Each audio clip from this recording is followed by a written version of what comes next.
2 अम्ल, क्षारक एवं लवण। अम्ल एवं क्षारकों के विलयन कितने प्रबल होते हैं वो हमने आगे भी देखा है कि अगर जल में अम्ल या क्षारक मिलाते हैं तो उसकी सांद्रता में के आयतन में कमी आती है, तो इस प्रकार तनुकरण बनता है। ये सब हम पहले पढ़ चुके हैं। यहाँ पे H+ और OH आयनों की विलयन की सांद्रता कम होता है तो उसे हम क्या कहते हैं? तनुकरण कहते हैं। क्या हम किसी विलयन में उपस्थित आयनों की संख्या जान सकते हैं? हाँ, तो इसे हम ज्ञात कर सकते हैं, जिसके कारण विलयन में अम्ल तथा क्षारक कितना प्रबल है इसकी जानकारी हम प्राप्त कर सकते हैं।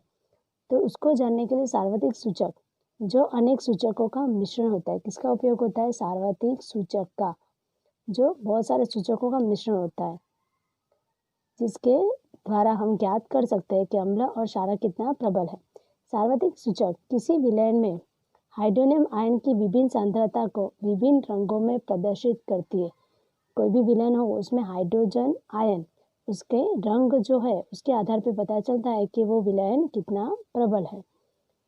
किसी विलयन में उपस्थित हाइड्रोनियम आयन की सांद्रता ज्ञात करने के लिए एक स्केल होता है, एक स्केल विकसित किया गया है, जिसे हम कौन सा स्केल कहेंगे? pH स्केल कहते हैं। इस pH में P सूचक है, यानी पुरुषास, जो एक जर्मन शब्द का अर्थ है, जिसका मतलब होता है शक्ति। इस pH स्केल में सामान्य 0 से 14 तक pH को ज्ञात करते हैं। साधारण भाषा में pH को एक ऐसी संख्या के रूप में देखना चाहिए जो किसी विलयन की अम्लता अथवा तो क्षारकीयता को दर्शाता है। एक संख्या होती है, कहाँ से कहाँ के बीच में, 0 से 14 के बीच में संख्या होती है, जिसके आधार पर जो अम्लीयता और क्षारकीयता को दर्शाता है।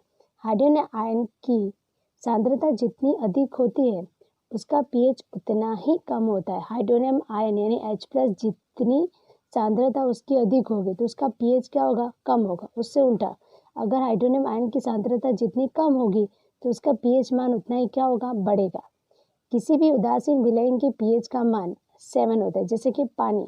यदि pH स्केल में किसी भी विलयन का मान 7 से अगर कम हो तो उसे अम्लीय कहते हैं। अगर pH का मान 7 से अधिक हो, 7 से 14 तक बढ़ता है तो OH- की सांद्रता में वृद्धि होती है, जिसे हम क्षारकीय कहते हैं। 7 से कम हो तो अम्लीय और 7 से 14 के बीच में हो तो उसे हम क्षारकीय कहते हैं। सामान्य pH सार्वत्रिक सूचक अंतर्भारित पेपर के द्वारा ज्ञात किया जा सकता है। नीचे यहाँ पे सारणी दी है 2.2, जिसमें हम pH पत्र का रंग, pH का मान और पदार्थ की प्रकृति के बारे में जानकारी प्राप्त होगी। यहाँ पे विलयन दिया है, लार है, उसका pH का पत्र का रंग कैसा है? हल्का हरा। pH का मान कितना है? 7.4 और पदार्थ कैसा देता है? क्षारक है, जो 4 से क्या है? अधिक है। लार जो है, खाना खाने के बाद लार जो है उसका pH का हल्का पीला रंग है, जो pH का मान कितना है? 5.8, जो क्या दर्शाता है? अम्ल। 7 से अगर कम हो तो वो अम्ल होता है और 7 से ज़्यादा बढ़ जाता है तो उसे क्या कहते हैं? क्षारकीय कहते हैं। जो ये कोष्ठक है उसमें दिया गया है।